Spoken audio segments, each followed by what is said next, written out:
Hello everyone. In this class we will be discussing one topic from the chapter Distributed Database System. The topic is Two-Phase Commit Protocol, or commonly we can say this protocol as 2PC protocol. So what is 2PC protocol? Why we use this protocol? So this protocol is used for recovery system in distributed database system. So what is the use of recovery system?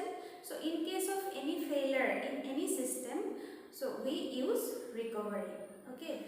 So this protocol will be basically useful for recovery in distributed database system. So there will be so many failures in distributed database system. So in case of that failures, we will be using this protocol. So what are the types of failures? One failure can be message lost. Suppose one side is sending one message to another side, so meanwhile the message can be lost. Then communication link may fail. Then site failure. Site failure means here we will be discussing two types of site: coordinating site and participating site. If any of the site fails, then how to recover using this protocol. Okay, we will see one by one with an example later on. So another thing we have to keep in mind that in case of any recovery protocol, whether it is used for centralized database system or distributed database system, it must have one property which is called atomicity property. So what is atomicity property? Atomicity means all or none. All or none means this property is related with transaction. Okay, so transaction, suppose there is a transaction and that transaction is initiated in one site. Suppose I am taking this site as S1. Okay, and some operation of this transaction is also initiated in some other site S2 and S3. Okay, so if S2 and S3 both are ready to commit the transaction, then only S1 will commit the transaction. Okay, that means all the sites related with this site, if they are ready to commit the transaction, then only this site will be commit the transaction. Okay, if none of them is not ready, okay, then it cannot commit the transaction. So this is called atomicity property. Okay, now we will see what are the two types of site: coordinating site and participating site. Suppose there is a transaction T and which is initiated in site S1. So that site in which one transaction is initiated is called coordinating site. Okay, so here S1 will be the coordinating site. Suppose some other sites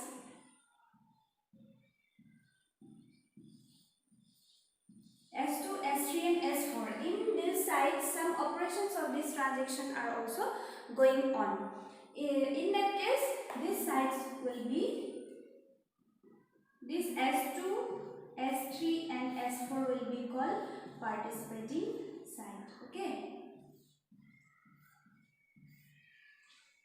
So here we can now know what is coordinating site.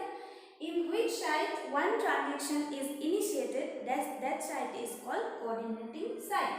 And those sites which are related with this site with the transaction this also, here also this some operations of this transaction are going on. So this site will be participating site. Okay. Now we will see what are the two phases of 2PC protocol. Okay. So here we can see there are two phases. One is voting phase and second one is decision phase. Okay. Now you have to remember that this voting phase are initiated by participating site and decision phase is initiated by coordinating site. Okay. So in next example how voting phase and decision phases are initiated by participating side and coordinating side accordingly. Okay. Now we will see one example how the voting phase and decision phases are performed by all the sides. So first of all, we have to keep in mind that voting phase is initiated in participating sides and decision phases are initiated by coordinating side. Okay, suppose there is a transaction T and this transaction is initiated in the side S1. So S1 will be the coordinating side. Suppose some operations of these transactions are also going on in some other side S2, S3 and S4. Okay, so first of all, what will be done by S1? So S1 will create one message called T prepare. That means S1 is preparing for doing the transaction. So it will create one message T prepare and it will save this message in its log file. Later on we will see why we use log file. Now just remember that these all messages will be saved in its log file. Okay. Then what S1 will do? S1 will send this message to all the participating side related with this site. So S1 will send T prepare to S2, S3 and S4. And here also T prepare. Next, what will happen in S2, S3 and S4? After getting this message from S1, if they are ready, then they will create one message T ready. Okay. If they are not ready, then they will create one message T not ready. Okay. Suppose we are taking that S2 and S3 are ready to commit the transaction and S4 is not ready at this moment. So S2 will create T ready message. Then S3 also we are taking, it is also ready.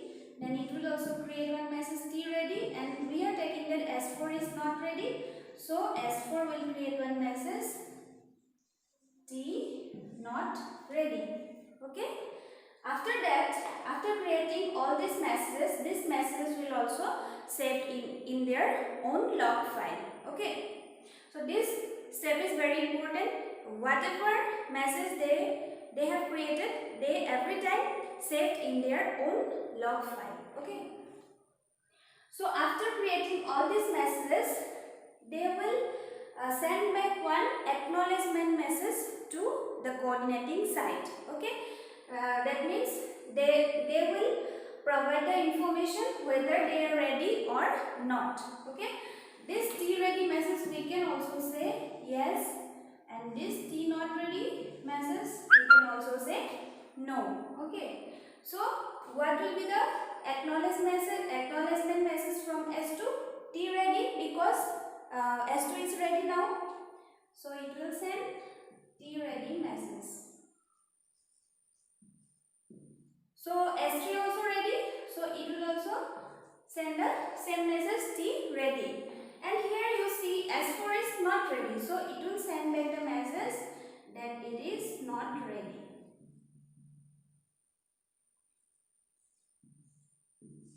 Okay. So whatever S2, S3 and S4 are sending to the coordinating side, this phase is called voting phase. That means they are saying whether they are ready or not. That means yes or no. So here S2 is sending yes, S3 also sending yes, and S4 sending no. That means now S1 knows that S2 and S3 are ready and S4 is not ready. So this phase is called voting phase.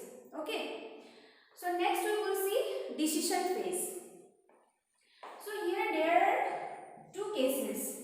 Okay, and one thing we have to remember that this decision will be done by the coordinating phase or coordinating side based on the votes from the participating sides. Okay, so first case is S1 will check all the votes received from participating side. Okay, so if S1 finds that all the votes are T ready. Okay, all the votes are T ready from the participating sides. First case is if S1 finds that all the messages or votes from the participating sides are T ready. In that case, S1 decides or coordinating side decides to commit the transaction. Okay, S1 decides to commit the transaction. Okay, that means all sides are ready. In that case only S1 can commit the transaction. If next case is if there is at least one T not ready message, at least one T not ready message from any participating side, then S1 decides to abort. S1 decides to abort the transaction. That means the coordinating side is following the atomicity property. If all the sides are ready, then only it will commit the transaction. If any of them is not ready, then it will decide to abort the transaction. So this is the decision phase. Now we will see the different scenarios where failures may happen. Okay. So there in distributed database system, now we know that there are two types of sites. One is participating site and another is coordinating site. So first of all we will see the case if any failure occur in participating site. Okay. So here also there will be two cases. So when failure can occur. So first case is if the participating side fails before sending the message ready T. So previously I have discussed how the voting phase occur. Okay. So there we see that how this message is created.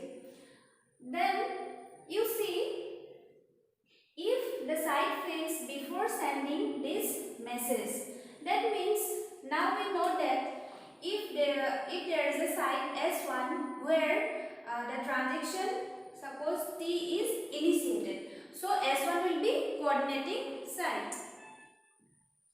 Okay, and we are taking that S2 and S3 are participating site related with this coordinating site. Okay, so S2 and S3 are participating sites.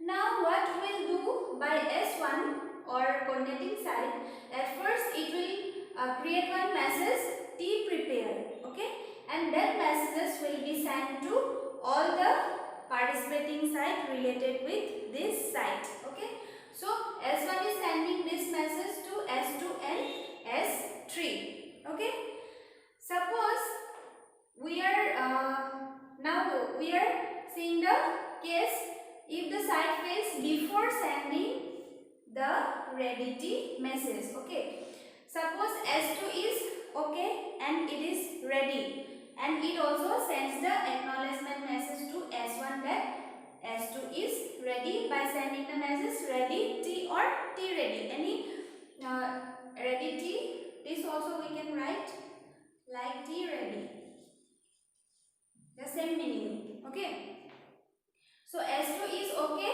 and it is ready to commit the transaction, so it is sending the message to S1 that it is ready. Suppose S3 crashes before sending the message T ready. Okay, before sending the message T ready, S3 crashes. So what will happen? It cannot send any acknowledgement message to S1. So S1 will not get any message whether S3 is ready or not. Okay. So in that case, what it will think that it knows there are two sides related with this, and one is ready and one is not ready. That means it is not getting any message. It will be supposing that S3 means something happens with S3. Okay, that means S3 is not ready. So in that case, what it will do? It has to follow the atomicity property. So here one of them is not ready. That means it is not getting any vote from S3. So it will send just normally T abort message to all the participating side. That means you cannot commit the transaction, you have to abort it. Okay. So S1 will send T abort message to S2 and also S3. If all the participating sides are ready, then only S1 will send the commit message to all the participating side. Now S3 is not ready, that means one of them is not ready, so it cannot commit the transaction, it have to abort the transaction. Okay, so now it is getting this message and it will abort the transaction. And now how it will get? Here it crashes, but sometimes it will again restart. Okay, so after restarting it will get the message and it will what it will do? It will just abort the transaction. Okay, so this is the first case. The second case is what? If the participating side fails after sending the message ready T. Okay, so you see here S1 is coordinating side, S2 and S3 are participating sides. So first of all, first step is what? S1 will create T prepare message and it will send to S2 and S3. Okay, so S2 is ready, so it will send the message ready T to S1. This is called acknowledgement message. And S3 is also ready and it is also sending the message ready T to S1. Okay, now what will happen? Suppose after sending this message S3 crashes. Okay, but you see S1 already got the message that S3 is okay. That means the vote it gets that it is ready to commit the transaction. So what it will do? S1 thinks that everything is fine. So I can send the message commit to all the participating side to commit the transaction. So by thinking that S1 will send T commit message to all the participating sides. Okay. So here you see after sending the ready T message it crashes. So after recovery means while recovery process it will first restart. Okay. So after restarting it will get the message to commit the transaction. Okay. So in this case, if side fails before sending the ready T message, S1 directly decides to abort the transaction. Abort the transaction. Okay. Nothing will do means only it will abort the transaction. Then here, if the side fails after sending this message, it will just, that means S1 will just carry on the normal process. Okay. Now we will see the recovery process in case of participating site failure. Okay. So before that, we have seen what are the conditions where any failure can occur. So now we will see the recovery process in case of participating site failure. Okay. So in case of recovery, first of all, that means when it will recover if any site crashes. Okay, so after crashes it will restart site. Okay, the site will restart. Then after restarting, it will check its log file. So previously I have said that any message that created by any site will save in their own log file. So after restarting, it will check their log files. So in case of participating site recovery process, there are 3 cases. Okay.